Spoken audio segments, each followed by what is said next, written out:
જય શ્રી કૃષ્ણ. આજે આપણે બનાવીશું રેસ્ટોરન્ટ સ્ટાઇલ પનીર લવાબદાર. તો તેના માટે મેં અહીંયા 100 ગ્રામ પનીરના ટુકડા કરી લીધા છે. તેમાં હળદર, લાલ મરચું પાવડર અને મીઠું નાખીને તેને સરસ કોટિંગ કરી લેશું આપણે.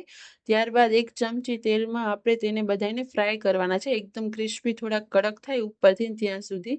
ત્યારબાદ પાછું મેં અહીંયા 2 ચમચી જેટલું તેલ લઈને તેમાં મેં જીરું અને બધા ખડા મસાલા ઉમેરીને તેને સાતળ્યા છે. પછી એમાં આદુ, મરચું, લસણ અને કોથમીરની દાંડલી એનો મેં યુઝ કર્યો છે અહીંયા, તેને નાખશું. અને પછી તેમાં મેં બે નંગ ડુંગળીના નાખેલા છે અને 2 નંગ ટમેટાના નાખેલા છે.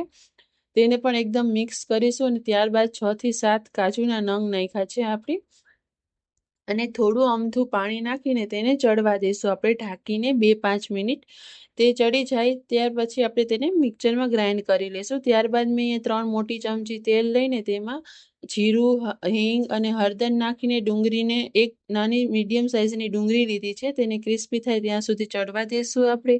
ત્યારબાદ તેમાં એક નંગ ટમેટું લઈને આપણે તેને ચડવા દઈશું. તેમાં બધા મસાલા પછી મેં ઉમેર્યા છે, ધાણા જીરું, મીઠું એ બધું. અને ત્યારબાદ જે આપણે જેવી ગ્રેવી કરી હતી તેને ઉમેરશું આપણે.